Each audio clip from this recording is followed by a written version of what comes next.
एक स्कूल की कहानी है जहां एक स्टूडेंट अपनी टीचर के जादू में खो गया। क्लासरूम में बाकी बच्चे किताबों में डूबे रहते, मगर उसकी नजरें सिर्फ अपनी टीचर पर टिकी रहतीं। उसकी आंखों में एक अलग ही चमक थी जो पढ़ाई से ज्यादा कुछ और कहती थी। एक दिन टीचर, जो उसकी हरकतों से तंग आ चुकी थी, ने सख्ती से पूछा, तुम यहां पढ़ने आते हो या कुछ और करने? लड़के ने हल्की सी मुस्कान के साथ जवाब दिया, मैम, ये बात मैं आपको अकेले में बताऊंगा। छुट्टी की घंटी बजी। स्कूल धीरे धीरे खाली हो गया। क्लासरूम में सन्नाटा छा गया और अब सिर्फ वही लड़े डेचका और टीचर आमने सामने थे। टीचर ने गुस्से में कहा, अब बोलो, क्या कहना है तुम्हें? लड़े डेचके ने ऐसी बात कह दी जो आमतौर पर कोई अपने सबसे करीबी से कहता है, वो शब्द जो प्यार और जुनून की गहराई बयां करते हैं। टीचर स्तब्ध रह गईं। उनकी आंखों में हैरानी और गुस्सा एक साथ नजर आए। लेकिन कहानी यहीं खत्म नहीं हुई। लडाशके ने एक खतरनाक दांव खेला। उसने कुछ निजी वीडियो का जिक्र किया जो उसने गुप्त रूप से हासिल किए थे। उसने टीचर को डराने की कोशिश की, उनकी कमजोरी को हथियार बनाकर अपनी बात मनवाने की जिद पकड़ दिए चली। क्या उस जिद्दी स्टूडेंट ने अपनी मंशा पूरी कर ली, या फिर टीचर ने हिम्मत और समझदारी से इस खेल को पलट दिया? आइए इस कहानी को और गहराई से देखें। रात अपने पूरे जोर पर थी। आसमान काली स्याही में डूबा हुआ था और बारिश की बारीक बूंदें खिड़की के शीशों पर रेंग रही थीं, मानो कोई चुपके से अपनी कहानी लिख रहा हो। शहर था मिर्जापुर, जहां की सर्द हवाएं और पुरानी गलियां हर रात एक नया रहस्य बुनती थीं। कमरे में मध्यम रोशनी थी और सायरा खान ने अपनी बेटी मायरा के माथे से पसीना पोंछा। उसने कंबल को ठीक किया और लैंप की रोशनी को और नरम कर दिया। कमरे में अब सिर्फ सांसों की हल्की सरसराहट बाकी थी। तभी मरकजी दरवाजे पर एक नरम सी दस्तक हुई। एक बार, फिर दो, फिर तीन। ये दस्तक ऐसी थी जिसमें चाहत थी, लेकिन साथ में एक डर भी छुपा था, जैसे कोई चाहता हो कि उसकी आवाज सुनी जाए मगर न सुनी जाए। सायरा अपनी जगह पर ठिठक गई। दिल ने कहा, शायद हवा होगी, मगर उंगलियों ने कंबल की गांठ को और सख्त कर लिया। एक पल के लिए दस्तक रुकी, फिर दरवाजे के नीचे से एक मोड़ा हुआ कागज चरमराता हुआ अंदर सरक आया। यह आवाज सिर्फ कागज की नहीं थी, यह एक खामोश खत की तरह थी जो अपने साथ कोई गहरा राज लाई हो। सायरा ने जंजीर को वैसे ही छोड़ा और झुककर कागज उठाया। जब उसने कागज खोला तो एक जानी पहचानी मगर ठंडी लिखावट में एक लाइन चमकी, मैम, आप मेरी हैं, आप मुझे छोड़कर कहीं नहीं जा सकती। उसके हाथों में सर्दी उतर आई। कमरे की हवा भारी हो गई और दिल की धड़कन कानों में गूंजने लगी। उसने जल्दी से कागज को रसोई के डब्बे में दबा दिया और खिड़की से बाहर झांका। गली सुनसान थी। बारिश की बारीक धारें सड़क पर दूर तक फैली थीं। पेड़ बिना आवाज के भीग रहे थे। कहीं कोई साया नहीं था, सिवाय नजर के कोने में एक हल्की सी हलचल के, जो शायद वहम था। पीछे से मायरा की नन्ही आवाज आई, मम्मी, कौन था? सायरा ने नरमी से कहा, कोई नहीं बेटा, सो जाओ। मगर उसका दिल काबू से बाहर था, जैसे कोई छोटा सा ढोल बिना रुके बज रहा हो। सुबह की धूप मिर्जापुर की गलियों में हल्की सी नमी के साथ उतरी। सायरा ने मायरा को स्कूल के लिए तैयार किया और खुद कॉलेज के लिए निकल पड़ी। मिर्जापुर के सेंट मैरी कॉलेज की लंबी चौड़ी राहदारियां पुरानी थीं, जिनमें नमी की हल्की सी गंध बसी थी। सायरा ने क्लास में कदम रखा, रजिस्टर खोला और साफ आवाज में कहा, आज सरप्राइज टेस्ट है, 3 सवाल, जो आता हो लिखो, जो नहीं आता कोशिश करो। सामने की दूसरी बेंच पर बैठा था आदिल मलिक, एक 19 साल का नौजवान, जिसकी कॉपी खुली थी मगर सफेद पन्ना खाली था। उसकी नजरें सिर्फ सायरा पर टिकी थीं और उसकी उंगलियां पेन से मेज पर छोटे छोटे गोल घेरे बना रही थीं, जैसे वह वक्त को उसी पल में कैद करना चाहता हो।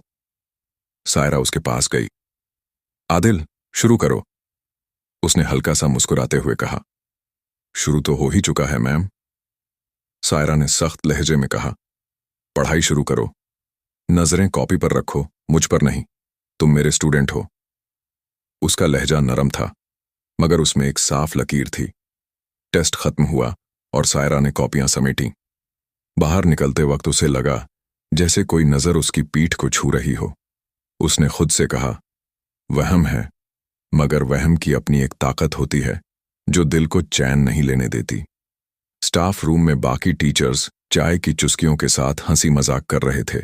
सायरा ने कप उठाया, मगर उसे होठों तक ले जाने से पहले रात की पर्ची दिमाग में बिजली की तरह कौंध गई। उसका दिल तेजी से धड़का। खिड़की से बाहर देखा तो कॉलेज के मैदान में स्टूडेंट्स की भीड़ में आदिल एक पल के लिए दिखा, फिर हवा में गायब हो गया। अगले पीरियड के बाद उसने क्लास खाली होने दी और आदिल को रोका। आदिल, जरा रुको। वो कुर्सी के किनारे पर बैठा रहा। कॉलेज कैसा लग रहा है? सायरा ने पूछा। खामोशी। पिछला टेस्ट कमजोर था, कुछ मदद चाहिए? आदिल अचानक बोला, मदद आपसे? आप तो खुद उलझी हुई हैं मैम। उसका लहजा नरम था, मगर उसमें एक तीखापन था, जैसे किसी ने खंजर को रेशम में लपेट दिया हो। सायरा ने सख्ती से कहा, मैं तुम्हारी टीचर हूं, लहजा ठीक रखो। आदिल ने आंखें उठाईं। मैं आपके करीब आना चाहता हूं मैम, शागिर्द बनकर नहीं, कुछ और बनकर। सायरा एक कदम पीछे हटी। उसकी हथेलियों में ठंडक दौड़ गई। खुद पर काबू रखो आदिल, हद पार मत करो। हद आप खींचती हैं और मैं हमेशा खुद को उस तरफ पाता हूं जहां आप नहीं होती। आदिल ने धीरे से कहा। सायरा ने बात खत्म की। यह बात यहीं रुकती है, अगर पढ़ाई की बात हो तो आना, बाकी सब यहीं खत्म। आदिल दरवाजे तक गया, पलटा और धीमे से बोला, यह बातें खत्म नहीं होती मैम, बस बदल जाती हैं। फिर वो चला गया। उसी रात दरवाजे के नीचे एक और पर्ची थी। आप मुझे छोड़कर नहीं जा सकती।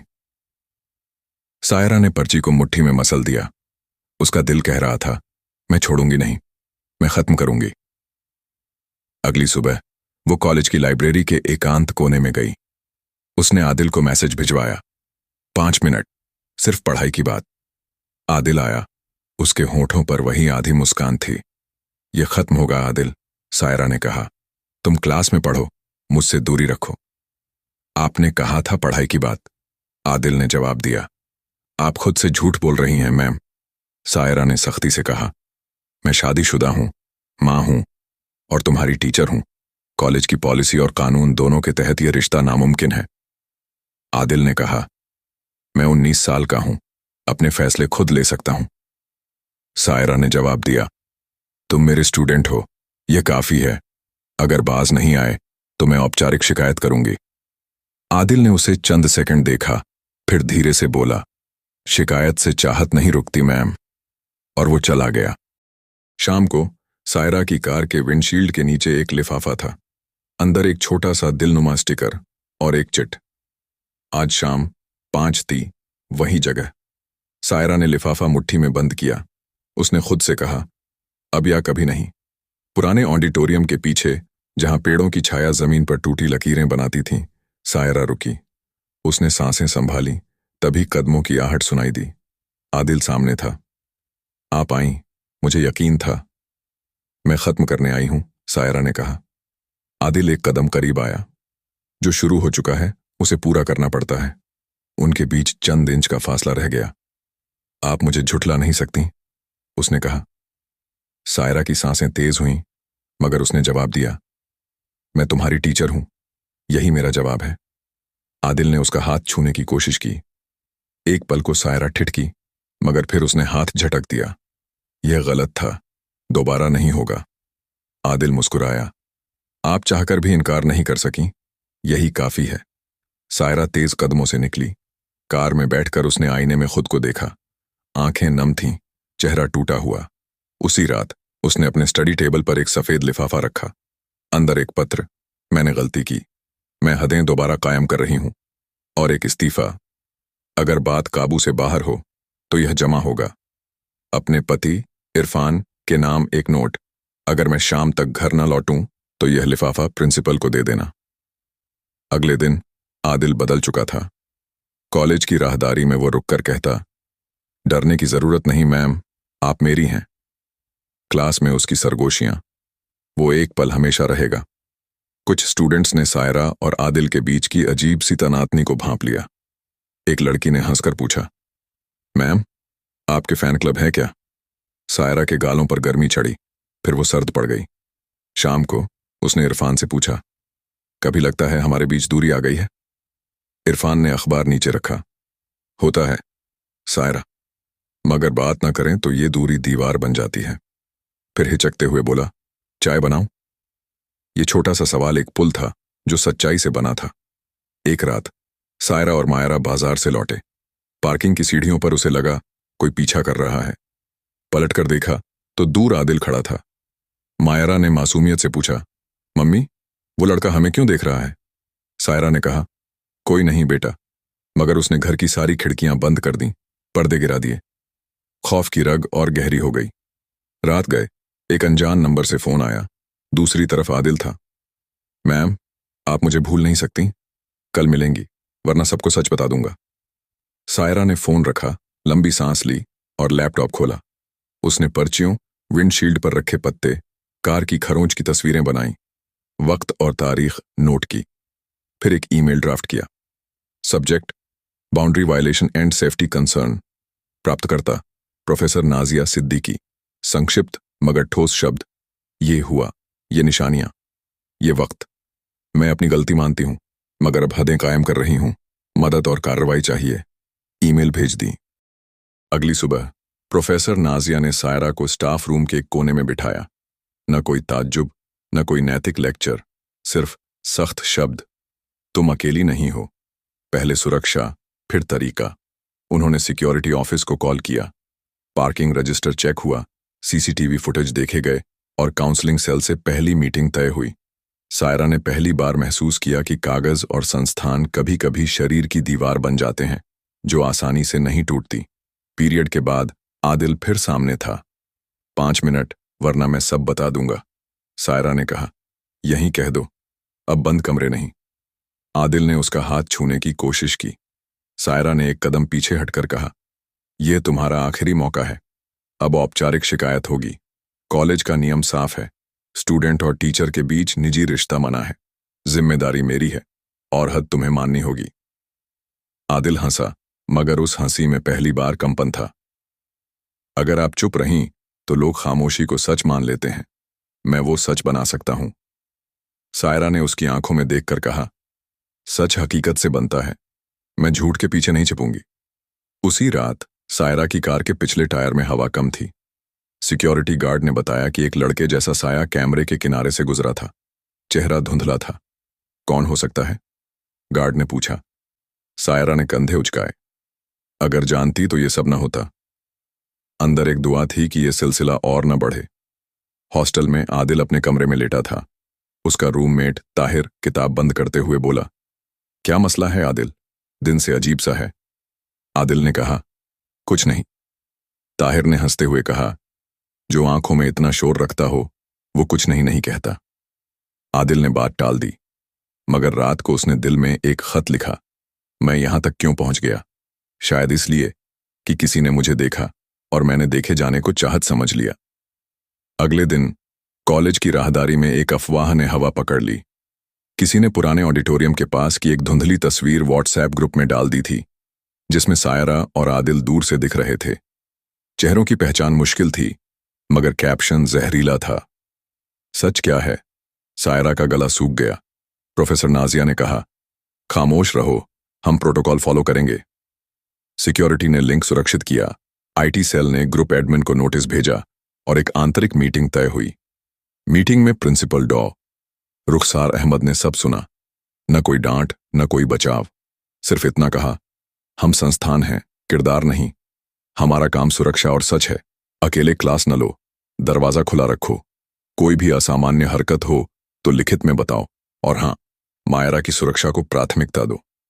उस रात सायरा ने मायरा को कहानी सुनाते हुए खुद से कहा, कहानियों में हीरो जीतता है क्योंकि कहानी उसके लिए दरवाजा खोल देती है।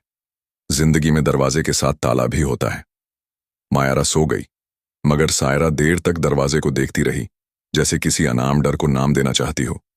अगले दिन आदिल ने राहदारी में कहा, सारे पैगाम मिटा दीजिए, सब साफ हो जाएगा। सायरा ने जवाब दिया, सच हवा की तरह होता है, नजर ना आए तो भी रहता है। आदिल ने कहा, आपने मुझे एक बार कमजोर देखा और उसे इजाजत समझ लिया। मैंने गलती की, मगर उसकी सजा डर नहीं होगी। आदिल कुछ पल खामोश रहा, फिर बोला, मैं आपके बिना। सायरा ने जुमला काटा, यह जुमला खुद से कहो, और सुनो वो क्या जवाब देता है। हफ्ते के अंत में काउंसलिंग सेल की पहली मीटिंग हुई। छोटा सा कमरा, एक पौधा, नरम कुर्सी और मेज पर साफ पानी।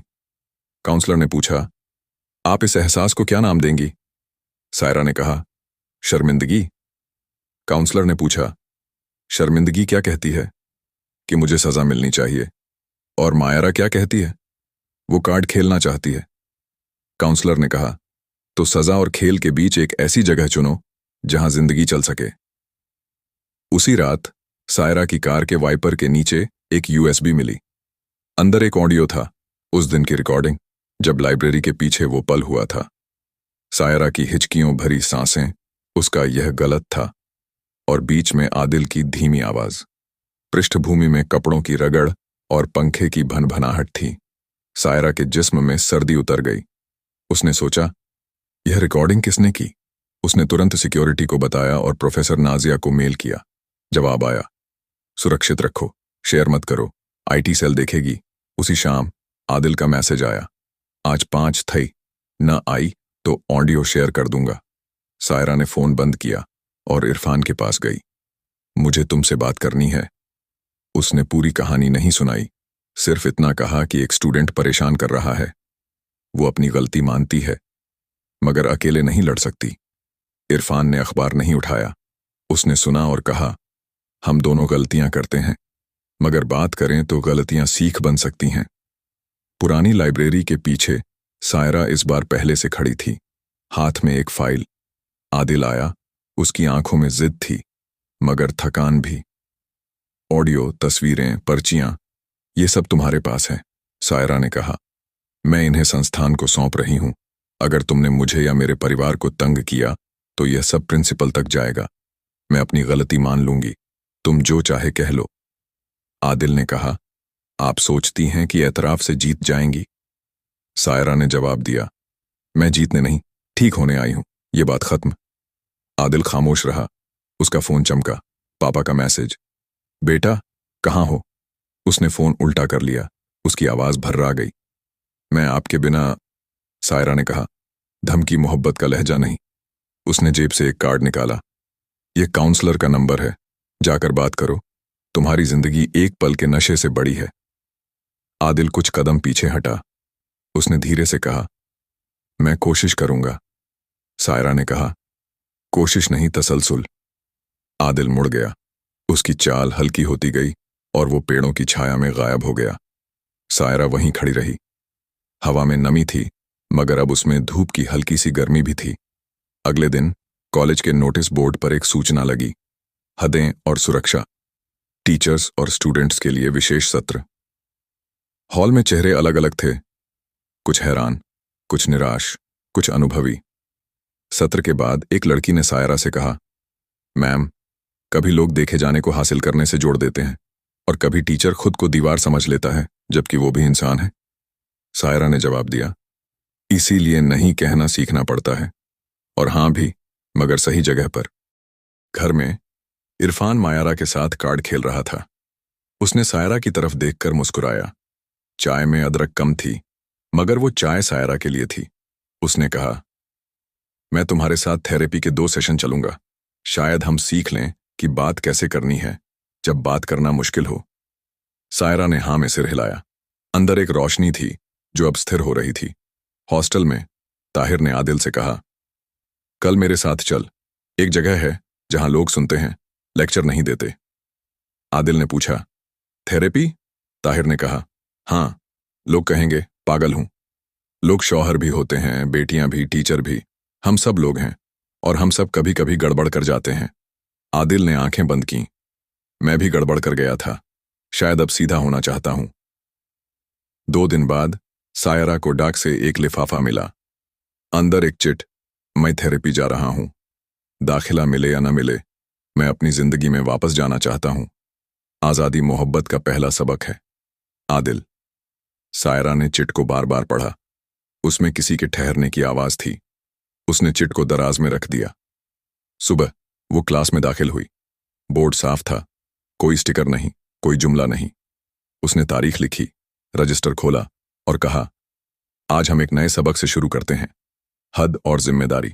पहला सवाल, हद कब टूटती है? सामने बैठी आंखें उसे देख रही थीं, कुछ में हैरानी, कुछ में शर्मिंदगी और कुछ में सीखने की भूख। सायरा ने महसूस किया कि उसके शब्द अब उसकी सांसों की रफ्तार से तालमेल में थे। पीरियड खत्म हुआ। सायरा रजिस्टर समेटकर दरवाजे तक आई। बाहर धूप चमक रही थी, हवा हल्की थी, अंदर एक नरम सी मजबूती थी, जैसे कमर के बीच में एक खंभा खड़ा हो गया हो, जिसका नाम खौफ नहीं बल्कि हिम्मत था। दिन धीरे धीरे गुजरने लगे। मायरा की ड्राइंग्स में रंग बढ़ने लगे। इरफान अब अखबार के साथ एक अतिरिक्त चाय का कप रख देता, जिस पर सायरा का नाम नहीं होता, मगर वो जानती थी कि वो उसी के लिए है। कॉलेज के सत्र के बाद एक लड़के ने पूछा, मैम, अगर कोई सुनना ही ना चाहे तो क्या करें? सायरा ने कहा, ऊंची आवाज में, नहीं कहो, और ऐसे लोगों के करीब अकेले न जाओ। बाकी काम संस्थान करेगा, बशर्ते तुम दरवाजा खोलो। रात के आखिरी पहर सायरा कभी कभी दरवाजे के नीचे नजर डालती। वहां कोई पर्ची नहीं होती। हवा में बारिश की गंध कम हो गई थी। कभी वो खुद से पूछती, क्या सब खत्म हो गया?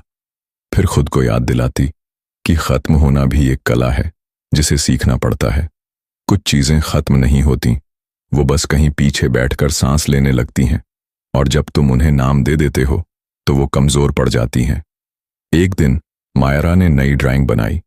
उसमें माँ और पापा एक हरे घर के सामने खड़े थे। ऊपर लाल सूरज मुस्कुरा रहा था। मायरा ने कहा, मम्मी, ये हम हैं। सायरा ने बेटी के बाल सहलाए। हाँ, और हम ठीक हैं। कब से ठीक हैं? मायरा ने पूछा। जब से हमने बात करना शुरू किया।